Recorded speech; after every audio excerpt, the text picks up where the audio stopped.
ভাই বন্ধুগণ জিজ্ঞেস করতেছেন যে কয় দিনে দেশে যাওয়া যাবে।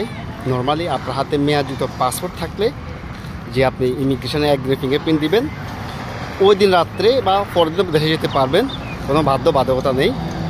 এবং যে সমস্ত ভাইদের হাতে শুধুমাত্র পাসপোর্টের ফটোকপি রয়েছে, আপনাদের জন্য যেই প্রথম একদিন আপনাদেরকে হাইকমিশন থেকে ট্রাভেল পাস দিতে হবে এবং দ্বিতীয় দিন ইমিগ্রেশনে গিয়ে আপনাদেরকে ফিঙ্গারপ্রিন্ট করে ইমিগ্রেশনের পেপার ডকুমেন্ট বা স্পেশাল পাস দিতে হবে।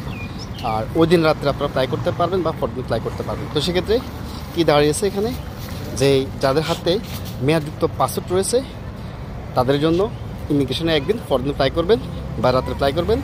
যাদের হাতে যে মেয়াদযুক্ত পাসপোর্ট নিয়ে ফটোকপি রয়েছে তাদের জন্য 2 দিন, একদিন হাইকমিশন এবং কি একদিন যে ইমিগ্রেশনে স্পেশাল পাস, ওই দিন রাত্রে যেতে পারবেন বা পরের দিন আপনারা যে দেশে যেতে পারবেন, কোনো প্রকার সমস্যা হবে না।